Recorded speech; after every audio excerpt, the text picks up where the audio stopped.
The Dead Hand. George Eliot, Part 1, Chapter 1. This figure hath high price, it was wrought with love, ages ago in finest ivory, naught modish in it, pure and noble lines, of generous womanhood that fits all time, that too is costly wear, majolica, of deft design to please a lordly eye. The smile you see is perfect, wonderful, as mere faience, a table ornament, to suit the richest mounting.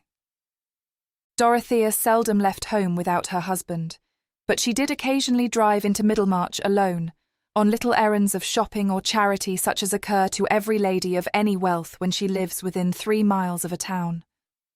2 days after that scene in the yew tree walk, she determined to use such an opportunity in order if possible to see Lydgate, and learn from him whether her husband had really felt any depressing change of symptoms which he was concealing from her, and whether he had insisted on knowing the utmost about himself. She felt almost guilty in asking for knowledge about him from another, but the dread of being without it, the dread of that ignorance which would make her unjust or hard, overcame every scruple. That there had been some crisis in her husband's mind, she was certain. He had the very next day begun a new method of arranging his notes, and had associated her quite newly in carrying out his plan. Poor Dorothea needed to lay up stores of patience. It was about 4 o'clock when she drove to Lydgate's house in Lowick Gate, wishing, in her immediate doubt of finding him at home, that she had written beforehand. And he was not at home. "Is Mrs. Lydgate at home?" said Dorothea, who had never, that she knew of, seen Rosamond, but now remembered the fact of the marriage. Yes, Mrs. Lydgate was at home. "I will go in and speak to her, if she will allow me. Will you ask her if she can see me? See Mrs. Casaubon, for a few minutes." When the servant had gone to deliver that message, Dorothea could hear sounds of music through an open window, a few notes from a man's voice, and then a piano bursting into roulades. But the roulades broke off suddenly, and then the servant came back saying that Mrs. Lydgate would be happy to see Mrs. Casaubon. When the drawing-room door opened and Dorothea entered, there was a sort of contrast not infrequent in country life when the habits of the different ranks were less blent than now. Let those who know tell us exactly what stuff it was that Dorothea wore in those days of mild autumn, that thin white woolen stuff soft to the touch and soft to the eye. It always seemed to have been lately washed, and to smell of the sweet hedges, was always in the shape of a pelisse, with sleeves hanging all out of the fashion. Yet if she had entered before a still audience as Imogen or Cato's daughter, the dress might have seemed right enough. The grace and dignity were in her limbs and neck, and about her simply parted hair and candid eyes the large round poke which was then in the fate of women, seemed no more odd as a headdress than the gold trencher we call a halo. By the present audience of 2 persons, no dramatic heroine could have been expected with more interest than Mrs. Casaubon. To Rosamond, she was one of those county divinities not mixing with Middlemarch mortality, whose slightest marks of manner or appearance were worthy of her study. Moreover, Rosamond was not without satisfaction that Mrs. Casaubon should have an opportunity of studying her. What is the use of being exquisite if you are not seen by the best judges? And since Rosamond had received the highest compliments at Sir Godwin Lydgate's, she felt quite confident of the impression she must make on people of good birth. Dorothea put out her hand with her usual simple kindness, and looked admiringly at Lydgate's lovely bride, aware that there was a gentleman standing at a distance, but seeing him merely as a coated figure at a wide angle. The gentleman was too much occupied with the presence of the one woman to reflect on the contrast between the two, a contrast that would certainly have been striking to a calm observer. They were both tall, and their eyes were on a level, but imagine Rosamond's infantine blondness and wondrous crown of hair-plaits, with her pale blue dress of a fit and fashion so perfect that no dressmaker could look at it without emotion, a large embroidered collar which it was to be hoped all beholders would know the price of, her small hands duly set off with rings, and that controlled self-consciousness of manner which is the expensive substitute for simplicity. "Thank you very much for allowing me to interrupt you," said Dorothea immediately. I am anxious to see Mr. Lydgate, if possible, before I go home, and I hope that you might possibly tell me where I could find him, or even allow me to wait for him if you expect him soon." "He is at the new hospital," said Rosamond. "I am not sure how soon he will come home, but I can send for him." "Will you let me go and fetch him?" said Will Ladislaw, coming forward. He had already taken up his hat before Dorothea entered. She coloured with surprise, but put out her hand with a smile of unmistakable pleasure, saying, "I did not know it was you. I had no thought of seeing you here." "May I go to the hospital and tell Mr. Lydgate that you wish to see him?" said Will. "It would be quicker to send the carriage for him," said Dorothea, "if you will be kind enough to give the message to the coachman." Will was moving to the door when Dorothea, whose mind had flashed in an instant over many connected memories, turned quickly and said, "I will go myself, thank you. I wish to lose no time before getting home again. I will drive to the hospital and see Mr. Lydgate there. Pray excuse me, Mrs. Lydgate. I am very much obliged to you." Her mind was evidently arrested by some sudden thought, and she left the room hardly conscious of what was immediately around her, hardly conscious that Will opened the door for her and offered her his arm to lead her to the carriage. She took the arm, but said nothing. Will was feeling rather vexed and miserable, and found nothing to say on his side. He handed her into the carriage in silence. They said goodbye, and Dorothea drove away. In the 5 minutes' drive to the hospital, she had time for some reflections that were quite new to her.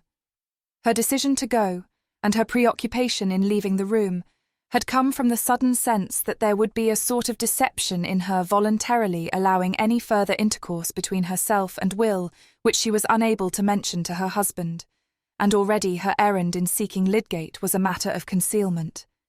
That was all that had been explicitly in her mind, but she had been urged also by a vague discomfort. Now that she was alone in her drive, she heard the notes of the man's voice and the accompanying piano, which she had not noted much at the time, returning on her inward sense. And she found herself thinking with some wonder that Will Ladislaw was passing his time with Mrs. Lydgate in her husband's absence. And then she could not help remembering that he had passed some time with her under like circumstances, so why should there be any unfitness in the fact? But Will was Mr. Casaubon's relative, and one towards whom she was bound to show kindness. Still, there had been signs which perhaps she ought to have understood, as implying that Mr. Casaubon did not like his cousin's visits during his own absence. "Perhaps I have been mistaken in many things," said poor Dorothea to herself, while the tears came rolling and she had to dry them quickly. She felt confusedly unhappy, and the image of Will which had been so clear to her before was mysteriously spoiled. But the carriage stopped at the gate of the hospital. She was soon walking round the grass plots with Lydgate, and her feelings recovered the strong bent which had made her seek for this interview. Will Ladislaw, meanwhile, was mortified, and knew the reason of it clearly enough. His chances of meeting Dorothea were rare, and here for the first time there had come a chance which had set him at a disadvantage. It was not only, as it had been hitherto, that she was not supremely occupied with him, but that she had seen him under circumstances in which he might appear not to be supremely occupied with her.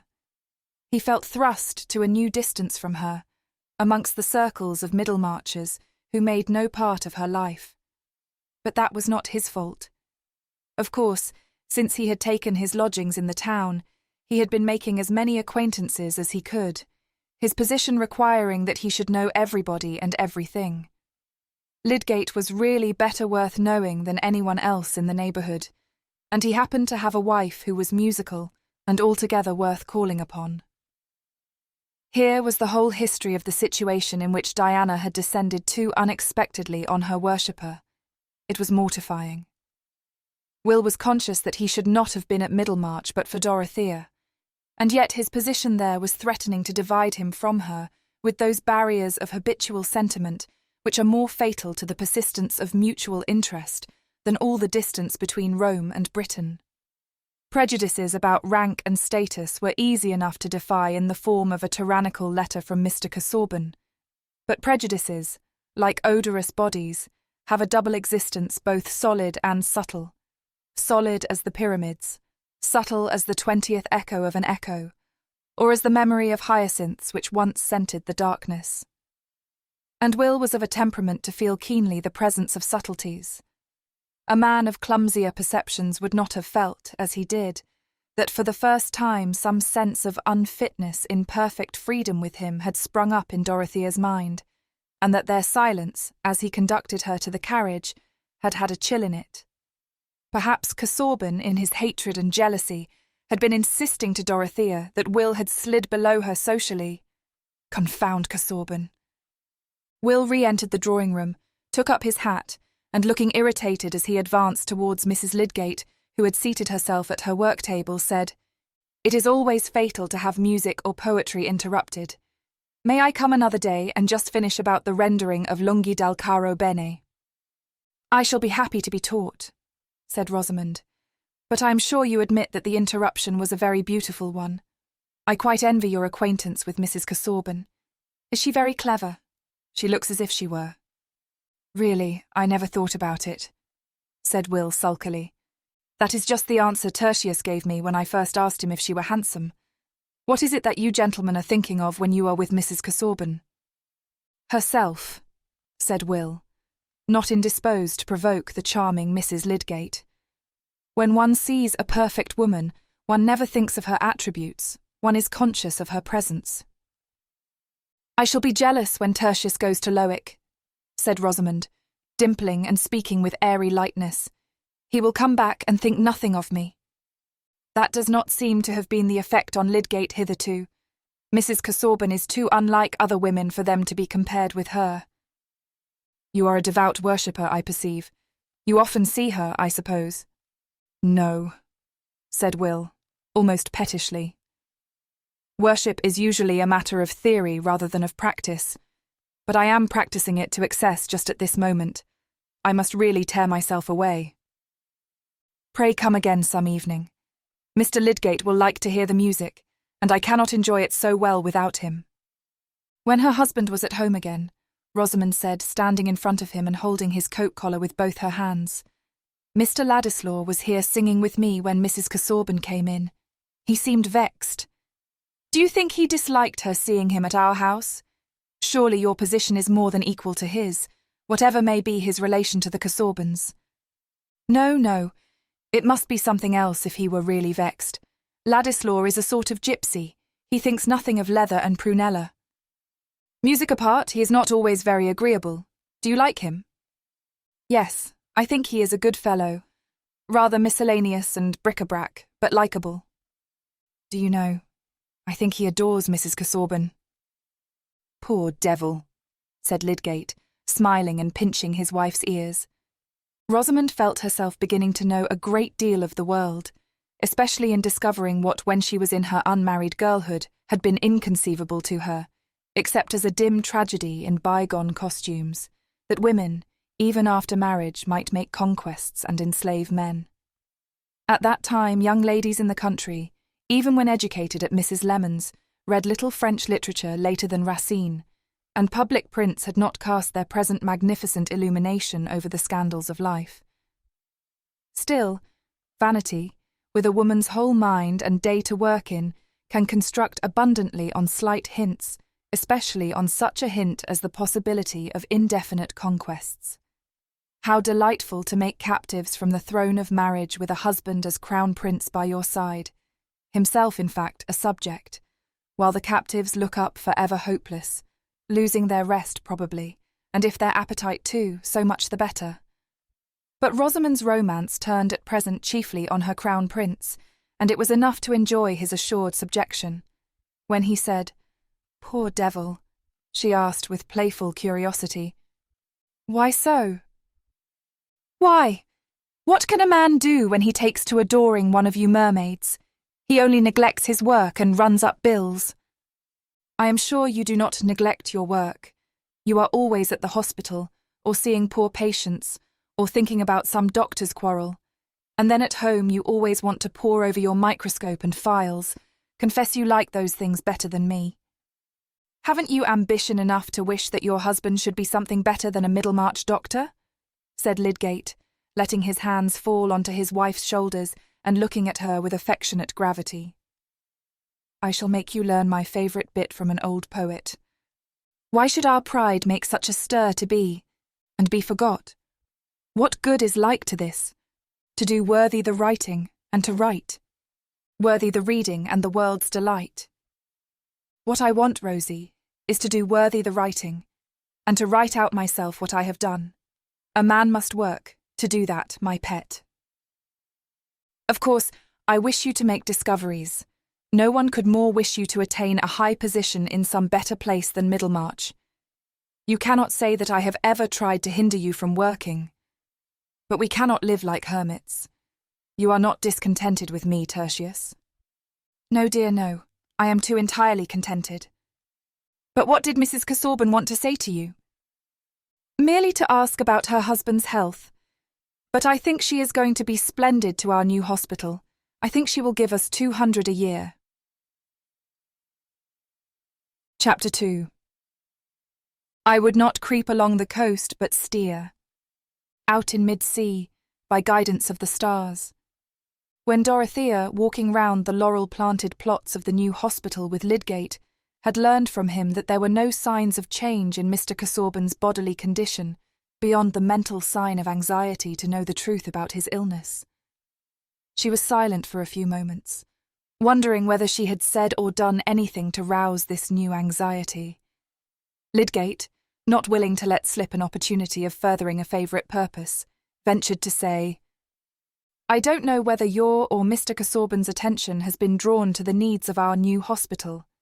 Circumstances have made it seem rather egotistic in me to urge the subject, but that is not my fault.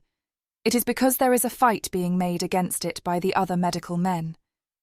I think you are generally interested in such things, for I remember that when I first had the pleasure of seeing you at Tipton Grange before your marriage, you were asking me some questions about the way in which the health of the poor was affected by their miserable housing. Yes, indeed, said Dorothea, brightening. I shall be quite grateful to you if you will tell me how I can help to make things a little better. Everything of that sort has slipped away from me since I have been married. I mean, she said after a moment's hesitation, that the people in our village are tolerably comfortable, and my mind has been too much taken up for me to inquire further. But here, in such a place as Middlemarch, there must be a great deal to be done.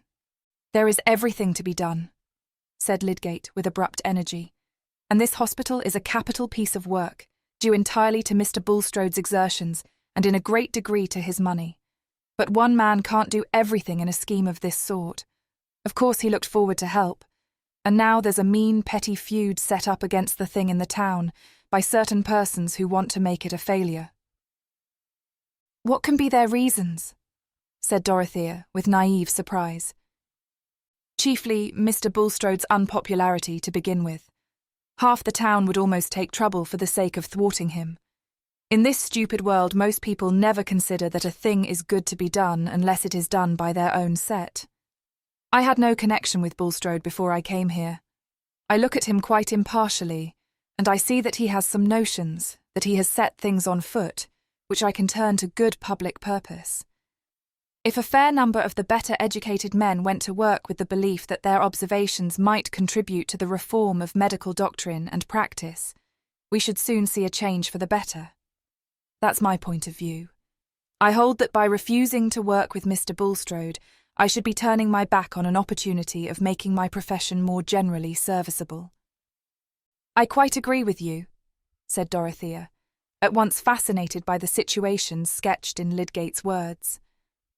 But what is there against Mr. Bulstrode? I know that my uncle is friendly with him. People don't like his religious tone, said Lydgate, breaking off there. That is all the stronger reason for despising such an opposition, said Dorothea, looking at the affairs of Middlemarch by the light of the great persecutions. To put the matter quite fairly, they have other objections to him. He is masterful and rather unsociable, and he is concerned with trade, which has complaints of its own that I know nothing about. But what has that to do with the question whether it would not be a fine thing to establish here a more valuable hospital than any they have in the county? The immediate motive to the opposition, however, is the fact that Bulstrode has put the medical direction into my hands. Of course, I am glad of that.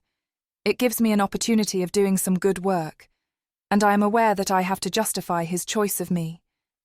But the consequence is that the whole profession in Middlemarch have set themselves tooth and nail against the hospital, and not only refuse to cooperate themselves, but try to blacken the whole affair and hinder subscriptions.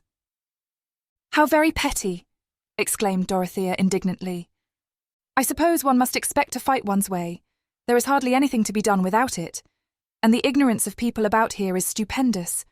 I don't lay claim to anything else than having used some opportunities which have not come within everybody's reach. But there is no stifling the offence of being young, and a newcomer, and happening to know something more than the old inhabitants. Still, if I believe that I can set going a better method of treatment, if I believe that I can pursue certain observations and inquiries which may be a lasting benefit to medical practice, I should be a base truckler if I allowed any consideration of personal comfort to hinder me, and the course is all the clearer from there, being no salary in question to put my persistence in an equivocal light." "I am glad you have told me this, Mr. Lydgate," said Dorothea cordially. "I feel sure I can help a little. I have some money and don't know what to do with it. That is often an uncomfortable thought to me. I am sure I can spare 200 a year for a grand purpose like this. How happy you must be to know things that you feel sure will do great good. I wish I could awake with that knowledge every morning. There seems to be so much trouble taken that one can hardly see the good of." There was a melancholy cadence in Dorothea's voice as she spoke these last words, but she presently added, more cheerfully, "Pray come to Lowick and tell us more of this. I will mention the subject to Mr. Casaubon. I must hasten home now." She did mention it that evening, and said that she should like to subscribe 200 a year. She had 700 a year as the equivalent of her own fortune, settled on her at her marriage. Mr. Casaubon made no objection beyond a passing remark that the sum might be disproportionate in relation to other good objects, but when Dorothea in her ignorance resisted that suggestion, he acquiesced. He did not care himself about spending money, and was not reluctant to give it. If he ever felt keenly any question of money, it was through the medium of another passion than the love of material property. Dorothea told him that she had seen Lydgate, and recited the gist of her conversation with him about the hospital. Mr. Casaubon did not question her further, but he felt sure that she had wished to know what had passed between Lydgate and himself. "She knows that I know," said the ever-restless voice within, but that increase of tacit knowledge only thrust further off any confidence between them. He distrusted her affection, and what loneliness is more lonely than distrust? Chapter 3. It is the humour of many heads to extol the days of their forefathers, and declaim against the wickedness of times present, which notwithstanding they cannot handsomely do, without the borrowed help and satire of times past, condemning the vices of their own times by the expressions of vices in times which they commend, which cannot but argue the community of vice in both. Horace, therefore, Juvenal and Persius were no prophets, although their lines did seem to indigitate and point at our times. Sir Thomas Browne. Pseudodoxia epidemica. That opposition to the new fever hospital which Lydgate had sketched to Dorothea was, like other oppositions, to be viewed in many different lights. He regarded it as a mixture of jealousy and dunder-headed prejudice. Mr. Bulstrode saw in it not only medical jealousy, but a determination to thwart himself, prompted mainly by a hatred of that vital religion of which he had striven to be an effectual lay representative, a hatred which certainly found pretexts apart from religion, such as were only too easy to find in the entanglements of human action. These might be called the ministerial views, but oppositions have the illimitable range of objections at command, which need never stop short at the boundary of knowledge, but can draw forever on the vasts of ignorance. What the opposition in Middlemarch said about the new hospital and its administration had certainly a great deal of echo in it, for heaven has taken care that everybody shall not be an originator. But there were differences which represented every social shade between the polished moderation of Dr. Minchin and the trenchant assertion of Mrs. Dollop, the landlady of the Tankard in Slaughter Lane.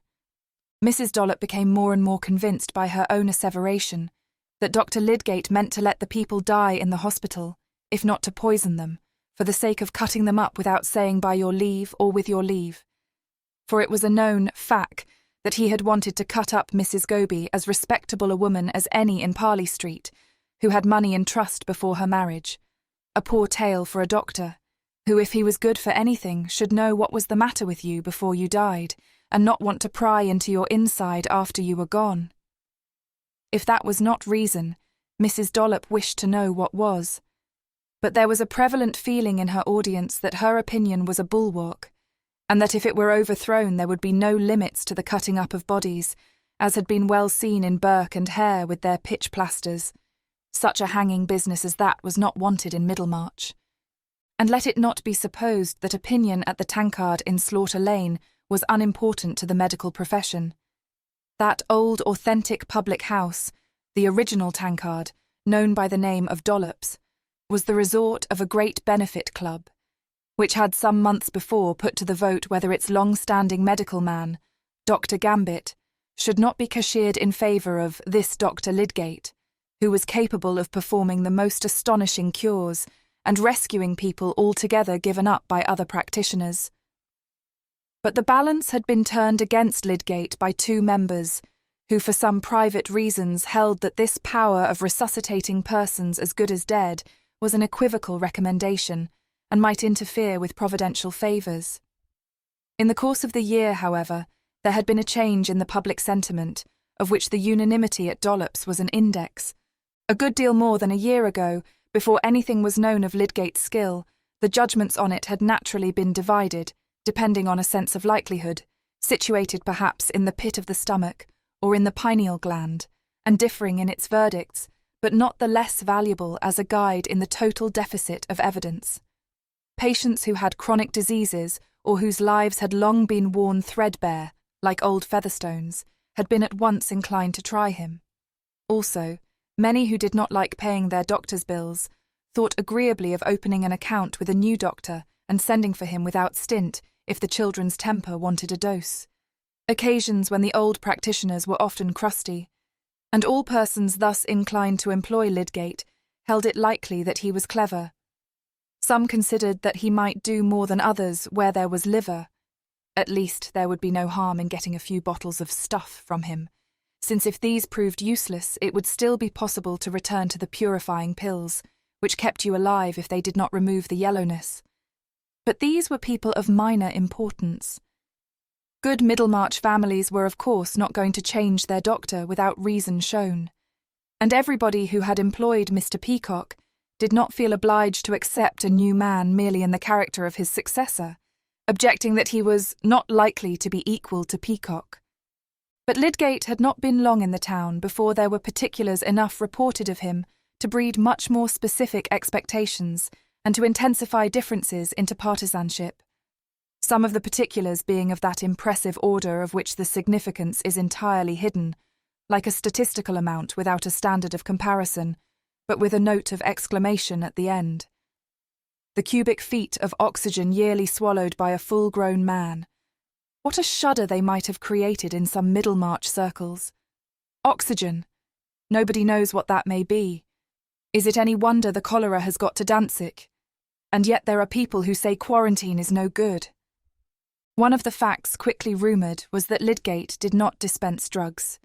This was offensive both to the physicians whose exclusive distinction seemed infringed on, and to the surgeon apothecaries with whom he ranged himself, and only a little while before they might have counted on having the law on their side against a man who, without calling himself a London-made MD, dared to ask for pay except as a charge on drugs.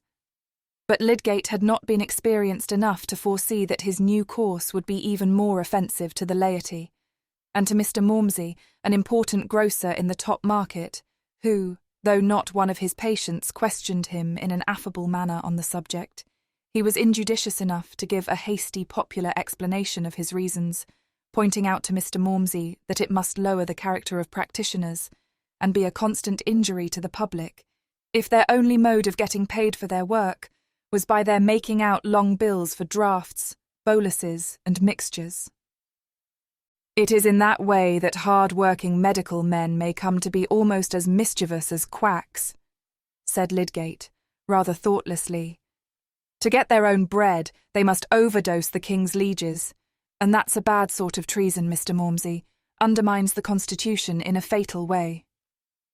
Mr. Mormsey was not only an overseer, it was about a question of outdoor pay that he was having an interview with Lydgate. He was also asthmatic and had an increasing family. Thus, from a medical point of view, as well as from his own, he was an important man, indeed an exceptional grocer, whose hair was arranged in a flame-like pyramid, and whose retail deference was of the cordial, encouraging kind, jocosely complimentary, and with a certain considerate abstinence from letting out the full force of his mind. It was Mr. Mormsey's friendly jocoseness in questioning him which had set the tone of Lydgate's reply. But let the wise be warned against too great readiness at explanation. It multiplies the sources of mistake, lengthening the sum for reckoners sure to go wrong. Lydgate smiled as he ended his speech, putting his foot into the stirrup, and Mr. Mormsey laughed more than he would have done if he had known who the king's lieges were, giving his good morning, sir, with the air of one who saw everything clearly enough. But in truth his views were perturbed. For years he had been paying bills with strictly made items, so that for every £0.5 and 18 pence he was certain something measurable had been delivered. He had done this with satisfaction, including it among his responsibilities as a husband and father, and regarding a longer bill than usual as a dignity worth mentioning. Moreover, in addition to the massive benefit of the drugs to self and family, he had enjoyed the pleasure of forming an acute judgment as to their immediate effects, so as to give an intelligent statement for the guidance of Mr. Gambit, a practitioner just a little lower in status than Wrench or Toller, and especially esteemed as an accoucheur, of whose ability Mr. Mormsey had the poorest opinion on all other points. But in doctoring, he was wont to say in an undertone, he placed Gambit above any of them. Here were deeper reasons than the superficial talk of a new man, which appeared still flimsier in the drawing-room over the shop, when they were recited to Mrs. Mormsey, a woman accustomed to be made much of as a fertile mother, generally under attendance more or less frequent from Mr. Gambit, and occasionally having attacks which required Dr. Minchin. "Does this Mr. Lydgate mean to say there is no use in taking medicine?" said Mrs. Mormsey, who was slightly given to drawling. "I should like him to tell me how I could bear up at fair time, if I didn't take strengthening medicine for a month beforehand. Think of what I have to provide for calling customers, my dear." Here Mrs. Mormsey turned to an intimate female friend who sat by. "A large veal pie, a stuffed fillet, a round of beef, ham, tongue, etc., etc. But what keeps me up best is the pink mixture, not the brown. I wonder, Mr. Mormsey, with your experience, you could have patience to listen. I should have told him at once that I knew a little better than that." No, said Mr. Mormsey. "I was not going to tell him my opinion. Hear everything and judge for yourself is my motto. But he didn't know who he was talking to. I was not to be turned on his finger. People often pretend to tell me things, when they might as well say, 'Mormsey, you're a fool.' But I smile at it. I humour everybody's weak place. If physic had done harm to self and family, I should have found it out by this time." The next day, Mr. Gambit was told that Lydgate went about saying physic was of no use. "Indeed," said he, lifting his eyebrows with cautious surprise. He was a stout, husky man with a large ring on his fourth finger. "How will he cure his patients, then?" "That is what I say," returned Mrs. Mormsey, who habitually gave weight to her speech by loading her pronouns. "Does he suppose that people will pay him only to come and sit with them and go away again?" Mrs. Mormsey had had a great deal of sitting from Mr. Gambit, including very full accounts of his own habits of body and other affairs. But of course he knew there was no innuendo in her remark, since his spare time and personal narrative had never been charged for. So he replied, humorously, "Well, Lydgate is a good-looking young fellow, you know." "Not one that I would employ," said Mrs. Mormsey. Others may do as they please. Hence Mr. Gambit could go away from the chief grocers without fear of rivalry, but not without a sense that Lydgate was one of those hypocrites who try to discredit others by advertising their own honesty, and that it might be worth some people's while to show him up. Mr. Gambit, however, had a satisfactory practice, much pervaded by the smells of retail trading, which suggested the reduction of cash payments to a balance, and he did not think it worth his while to show Lydgate up until he knew how. He had not indeed great resources of education, and had had to work his own way against a good deal of professional contempt, but he made none the worse accoucheur for calling the breathing apparatus longs. Other medical men felt themselves more capable. Mr. Toller shared the highest practice in the town, and belonged to an old Middlemarch family. There were tollers in the law, and everything else above the line of retail trade. Unlike our irascible friend Wrench, he had the easiest way in the world of taking things which might be supposed to annoy him. Being a well-bred, quietly facetious man, who kept a good house, was very fond of a little sporting when he could get it, very friendly with Mr. Hawley, and hostile to Mr. Bulstrode. It may seem odd that with such pleasant habits, he should have been given to the heroic treatment, bleeding and blistering and starving his patients, with a dispassionate disregard to his personal example. But the incongruity favoured the opinion of his ability among his patients, who commonly observed that Mr. Toller had lazy manners, but his treatment was as active as you could desire. No man, said they, carried more seriousness into his profession. He was a little slow in coming, but when he came, he did something. He was a great favourite in his own circle, and whatever he implied to anyone's disadvantage told doubly from his careless, ironical tone. He naturally got tired of smiling and saying, "Ah," when he was told that Mr. Peacock's successor did not mean to dispense medicines, and Mr. Hackbutt one day mentioning it over the wine at a dinner party, Mr. Toller said laughingly, "Dibbits will get rid of his stale drugs then. I'm fond of little Dibbits. I'm glad he's in luck." "I see your meaning, Toller," said Mr. Hackbutt, "and I am entirely of your opinion. I shall take an opportunity of expressing myself to that effect. A medical man should be responsible for the quality of the drugs consumed by his patients. That is the rationale of the system of charging which has hitherto obtained, and nothing is more offensive than this ostentation of reform where there is no real amelioration." "Ostentation, Hackbutt?" said Mr. Toller, ironically. "I don't see that. A man can't very well be ostentatious of what nobody believes in. There's no reform in the matter. The question is, whether the profit on the drugs is paid to the medical man by the druggist or by the patient, and whether there shall be extra pay under the name of attendance." "Ah, to be sure. One of your damned new versions of old humbug," said Mr. Hawley, passing the decanter to Mr. Wrench.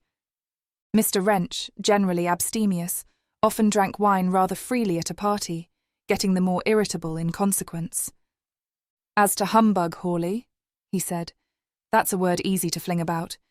But what I contend against is the way medical men are fouling their own nest, and setting up a cry about the country as if a general practitioner who dispenses drugs couldn't be a gentleman. I throw back the imputation with scorn. I say, the most ungentlemanly trick a man can be guilty of is to come among the members of his profession with innovations which are a libel on their time-honoured procedure.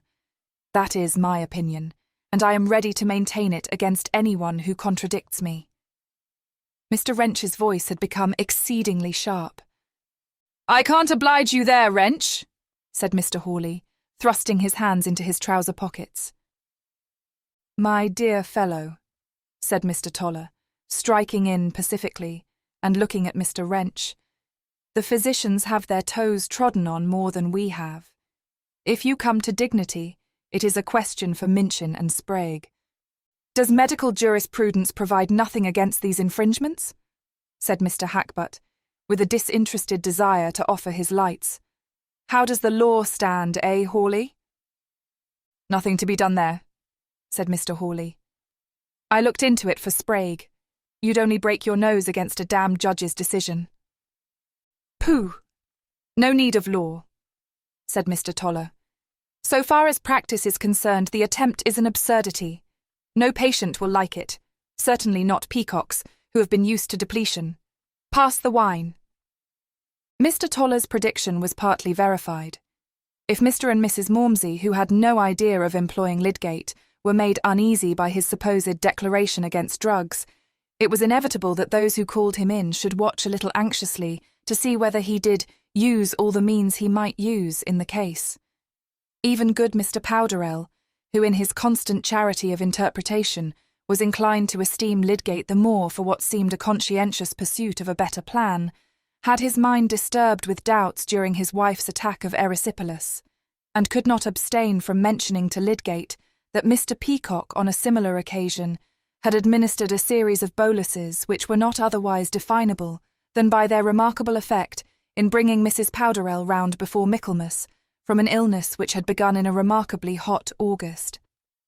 At last, indeed, in the conflict between his desire not to hurt Lydgate and his anxiety that no means should be lacking, he induced his wife privately to take Widgeon's purifying pills, an esteemed Middlemarch medicine, which arrested every disease at the fountain by setting to work at once upon the blood. This cooperative measure was not to be mentioned to Lydgate, and Mr. Powderell himself had no certain reliance on it, only hoping that it might be attended with a blessing. But in this doubtful stage of Lydgate's introduction, he was helped by what we mortals rashly call good fortune. I suppose no doctor ever came newly to a place without making cures that surprise somebody, cures which may be called fortune's testimonials, and deserve as much credit as the written or printed kind. Various patients got well while Lydgate was attending them, some even of dangerous illnesses, and it was remarked that the new doctor with his new ways had at least the merit of bringing people back from the brink of death. The trash talked on such occasions was the more vexatious to Lydgate, because it gave precisely the sort of prestige which an incompetent and unscrupulous man would desire, and was sure to be imputed to him by the simmering dislike of the other medical men as an encouragement on his own part of ignorant puffing. But even his proud outspokenness was checked by the discernment that it was as useless to fight against the interpretations of ignorance as to whip the fog, and good fortune insisted on using those interpretations. Mrs. Larcher, having just become charitably concerned about alarming symptoms in her charwoman, when Dr. Minchin called, asked him to see her then and there, and to give her a certificate for the infirmary, whereupon, after examination, he wrote a statement of the case as one of tumour, and recommended the bearer, Nancy Nash, as an outpatient. Nancy, calling at home on her way to the infirmary, allowed the staymaker and his wife, in whose attic she lodged, to read Dr. Minchin's paper, and by this means became a subject of compassionate conversation in the neighbouring shops of Churchyard Lane, as being afflicted with a tumour at first declared to be as large and hard as a duck's egg, but later in the day to be about the size of your fist. Most hearers agreed that it would have to be cut out, but one had known of oil and another of squitchineal as adequate to soften and reduce any lump in the body when taken enough of into the inside, the oil by gradually soupling, the squitchineal by eating away. Meanwhile, when Nancy presented herself at the infirmary, it happened to be one of Lydgate's days there. After questioning and examining her, Lydgate said to the house surgeon in an undertone, "It's not tumour, it's cramp." He ordered her a blister and some steel mixture, and told her to go home and rest, giving her at the same time a note to Mrs. Larcher, who, she said, was her best employer, to testify that she was in need of good food. But by and by Nancy, in her attic, became portentously worse, the supposed tumour having indeed given way to the blister, but only wandered to another region with angrier pain. The staymaker's wife went to fetch Lydgate, and he continued for a fortnight to attend Nancy in her own home, until under his treatment she got quite well and went to work again. But the case continued to be described as one of tumour in Churchyard Lane and other streets, nay, by Mrs. Larcher also. For when Lydgate's remarkable cure was mentioned to Dr. Minchin, he naturally did not like to say, "The case was not one of tumour, and I was mistaken in describing it as such," but answered, "Indeed? Ah, I saw it was a surgical case, not of a fatal kind. He had been inwardly annoyed, however, when he had asked at the infirmary about the woman he had recommended 2 days before, to hear from the house surgeon, a youngster who was not sorry to vex Minchin with impunity, exactly what had occurred. He privately pronounced that it was indecent in a general practitioner to contradict a physician's diagnosis in that open manner, and afterwards agreed with Wrench that Lydgate was disagreeably inattentive to etiquette. Lydgate did not make the affair a ground for valuing himself, or, very particularly, despising Minchin, such rectification of misjudgments often happening among men of equal qualifications. But report took up this amazing case of tumour, not clearly distinguished from cancer, and considered the more awful for being of the wandering sort, till much prejudice against Lydgate's method as to drugs was overcome by the proof of his marvellous skill in the speedy restoration of Nancy Nash, after she had been rolling and rolling in agonies from the presence of a tumour, both hard and obstinate, but nevertheless compelled to yield. How could Lydgate help himself? It is offensive to tell a lady when she is expressing her amazement at your skill that she is altogether mistaken and rather foolish in her amazement. And to have entered into the nature of diseases would only have added to his breaches of medical propriety. Thus he had to wince under a promise of success given by that ignorant praise which misses every valid quality. In the case of a more conspicuous patient, Mr. Borthrop Trumbull, Lydgate was conscious of having shown himself something better than an everyday doctor, though here too it was an equivocal advantage that he won. The eloquent auctioneer was seized with pneumonia, and having been a patient of Mr. Peacock's, sent for Lydgate, whom he had expressed his intention to patronise. Mr. Trumbull was a robust man, a good subject for trying the expectant theory upon, watching the course of an interesting disease when left as much as possible to itself, so that the stages might be noted for future guidance. And from the air with which he described his sensations, Lydgate surmised that he would like to be taken into his medical man's confidence and be represented as a partner in his own cure. The auctioneer heard, without much surprise, that his was a constitution which always, with due watching, might be left to itself, so as to offer a beautiful example of a disease with all its phases seen in clear delineation, and that he probably had the rare strength of mind voluntarily to become the test of a rational procedure, and thus make the disorder of his pulmonary functions a general benefit to society. Mr. Trumbull acquiesced at once, and entered strongly into the view that an illness of his was no ordinary occasion for medical science. "Never fear, sir. You are not speaking to one who is altogether ignorant of the vis medicatrix," said he, with his usual superiority of expression, made rather pathetic by difficulty of breathing, and he went without shrinking through his abstinence from drugs, much sustained by application of the thermometer, which implied the importance of his temperature, by the sense that he furnished objects for the microscope, and by learning many new words which seemed suited to the dignity of his secretions. For Lydgate was acute enough to indulge him with a little technical talk. It may be imagined that Mr. Trumbull rose from his couch with a disposition to speak of an illness in which he had manifested the strength of his mind as well as constitution. And he was not backward in awarding credit to the medical man who had discerned the quality of patient he had to deal with. The auctioneer was not an ungenerous man, and liked to give others their due, feeling that he could afford it. He had caught the words expectant method, and rang chimes on this and other learned phrases to accompany the assurance that Lydgate knew a thing or two more than the rest of the doctors, was far better versed in the secrets of his profession than the majority of his compeers. This had happened before the affair of Fred Vincey's illness had given to Mr. Wrench's enmity towards Lydgate more definite personal ground. The newcomer already threatened to be a nuisance in the shape of rivalry, and was certainly a nuisance in the shape of practical criticism or reflections on his hard-driven elders, who had had something else to do than to busy themselves with untried notions. His practice had spread in 1 or 2 quarters, and from the first the report of his high family had led to his being pretty generally invited, so that the other medical men had to meet him at dinner in the best houses, and having to meet a man whom you dislike, is not observed always to end in a mutual attachment. There was hardly ever so much unanimity among them as in the opinion that Lydgate was an arrogant young fellow, and yet ready for the sake of ultimately predominating to show a crawling subservience to Bulstrode. That Mr. Fairbrother, whose name was a chief flag of the anti-Bulstrode party, always defended Lydgate and made a friend of him, was referred to Fairbrother's unaccountable way of fighting on both sides.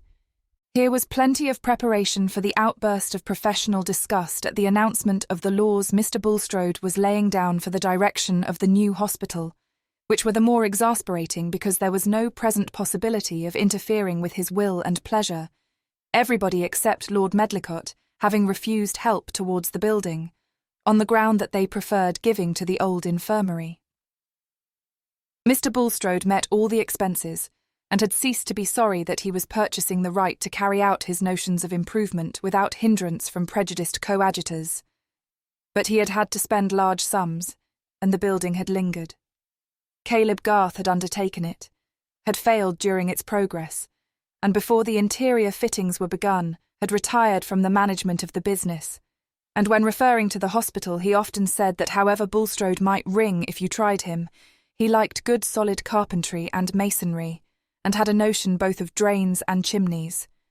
In fact, the hospital had become an object of intense interest to Bulstrode, and he would willingly have continued to spare a large yearly sum that he might rule it dictatorially without any board. But he had another favourite object, which also required money for its accomplishment. He wished to buy some land in the neighbourhood of Middlemarch, and therefore he wished to get considerable contributions towards maintaining the hospital. Meanwhile, he framed his plan of management. The hospital was to be reserved for fever in all its forms. Lydgate was to be chief medical superintendent, that he might have free authority to pursue all comparative investigations, which his studies, particularly in Paris, had shown him the importance of, the other medical visitors having a consultative influence, but no power to contravene Lydgate's ultimate decisions, and the general management was to be lodged exclusively in the hands of 5 directors associated with Mr. Bulstrode, who were to have votes in the ratio of their contributions, the board itself filling up any vacancy in its numbers, and no mob of small contributors being admitted to a share of government. There was an immediate refusal on the part of every medical man in the town to become a visitor at the fever hospital. "Very well," said Lydgate to Mr. Bulstrode. "We have a capital house surgeon and dispenser, a clear-headed, neat-handed fellow. We'll get Webb from Crabsley, as good a country practitioner as any of them, to come over twice a week, and in case of any exceptional operation, Prothero will come from Brassing. I must work the harder, that's all, and I have given up my post at the infirmary. The plan will flourish in spite of them, and then they'll be glad to come in. Things can't last as they are. There must be all sorts of reforms soon, and then young fellows may be glad to come and study here." Lydgate was in high spirits. "I shall not flinch, you may depend upon it, Mr. Lydgate," said Mr. Bulstrode. "While I see you carrying out high intentions with vigour, you shall have my unfailing support, and I have humble confidence that the blessing which has hitherto attended my efforts against the spirit of evil in this town will not be withdrawn. Suitable directors to assist me I have no doubt of securing. Mr. Brooke of Tipton has already given me his concurrence, and a pledge to contribute yearly. He has not specified the sum, probably not a great one, but he will be a useful member of the board." A useful member was perhaps to be defined as one who would originate nothing and always vote with Mr. Bulstrode. The medical aversion to Lydgate was hardly disguised now. Neither Dr. Sprague nor Dr. Minchin said that he disliked Lydgate's knowledge or his disposition to improve treatment. What they disliked was his arrogance, which nobody felt to be altogether deniable. They implied that he was insolent, pretentious, and given to that reckless innovation for the sake of noise and show which was the essence of the charlatan. The word charlatan once thrown on the air could not be let drop. In those days the world was agitated about the wondrous doings of Mr. St. John Long, nobleman and gentleman, attesting his extraction of a fluid like mercury from the temples of a patient. Mr. Toller remarked one day, smilingly, to Mrs. Taft, that Bulstrode had found a man to suit him in Lydgate. A charlatan in religion is sure to like other sorts of charlatans. Yes, indeed, I can imagine, said Mrs. Taft, keeping the number of 30 stitches carefully in her mind all the while. There are so many of that sort. I remember Mr. Cheshire, with his irons, trying to make people straight when the Almighty had made them crooked. No, said Mr. Toller. Cheshire was all right, all fair and above board. But there's St. John Long. That's the kind of fellow we call a charlatan, advertising cures in ways nobody knows anything about. A fellow who wants to make a noise by pretending to go deeper than other people. The other day, he was pretending to tap a man's brain and get quicksilver out of it. Good gracious, what dreadful trifling with people's constitutions, said Mrs. Taft. After this, it came to be held in various quarters that Lydgate played even with respectable constitutions for his own purposes, and how much more likely that in his flighty experimenting he should make 6s and 7s of hospital patients. Especially it was to be expected, as the landlady of the Tankard had said, that he would recklessly cut up their dead bodies. For Lydgate, having attended Mrs. Goby, who died apparently of a heart disease not very clearly expressed in the symptoms, too daringly asked leave of her relatives to open the body, and thus gave an offence quickly spreading beyond Parley Street, where that lady had long resided on an income such as made this association of her body with the victims of Burke and Hare a flagrant insult to her memory. Affairs were in this stage when Lydgate opened the subject of the hospital to Dorothea. We see that he was bearing enmity and silly misconception with much spirit, aware that they were partly created by his good share of success. "They will not drive me away," he said, talking confidentially in Mr. Fairbrother's study. "I have got a good opportunity here, for the ends I care most about, and I am pretty sure to get income enough for our wants. By and by, I shall go on as quietly as possible. I have no seductions now away from home and work, and I am more and more convinced that it will be possible to demonstrate the homogeneous origin of all the tissues. Raspail and others are on the same track, and I have been losing time." "I have no power of prophecy there," said Mr. Fairbrother, who had been puffing at his pipe thoughtfully while Lydgate talked. "But as to the hostility in the town, you'll weather it if you are prudent." "How am I to be prudent?" said Lydgate. "I just do what comes before me to do. I can't help people's ignorance and spite any more than Vesalius could. It isn't possible to square one's conduct to silly conclusions which nobody can foresee." "Quite true. I didn't mean that. I meant only 2 things.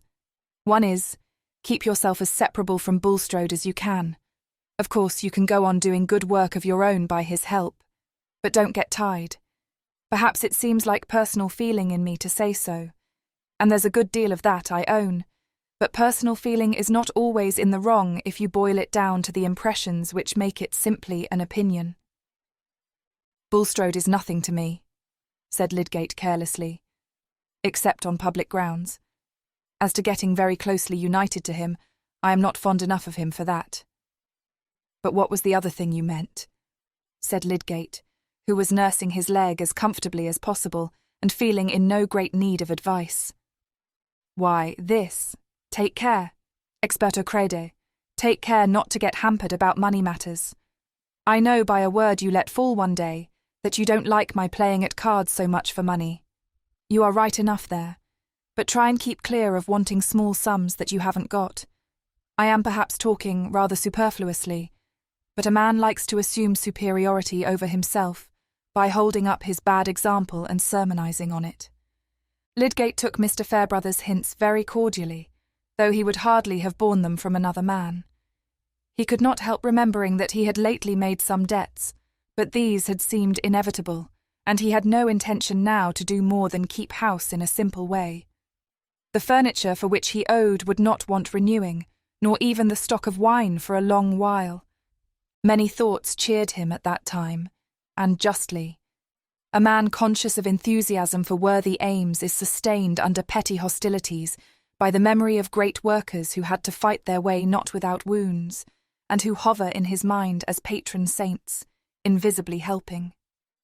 At home, that same evening when he had been chatting with Mr. Fairbrother, he had his long legs stretched on the sofa, his head thrown back, and his hands clasped behind it according to his favourite ruminating attitude, while Rosamond sat at the piano and played one tune after another, of which her husband only knew, like the emotional elephant he was, that they fell in with his mood as if they had been melodious sea breezes. There was something very fine in Lydgate's look just then, and anyone might have been encouraged to bet on his achievement. In his dark eyes and on his mouth and brow there was that placidity which comes from the fullness of contemplative thought, the mind not searching, but beholding, and the glance seeming to be filled with what is behind it. Presently Rosamond left the piano and seated herself on a chair close to the sofa and opposite her husband's face. "Is that enough music for you, my lord?"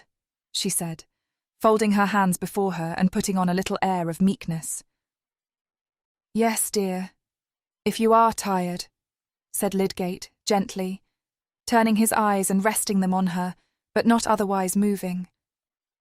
Rosamond's presence at that moment was perhaps no more than a spoonful brought to the lake, and her woman's instinct in this matter was not dull. "What is absorbing you?"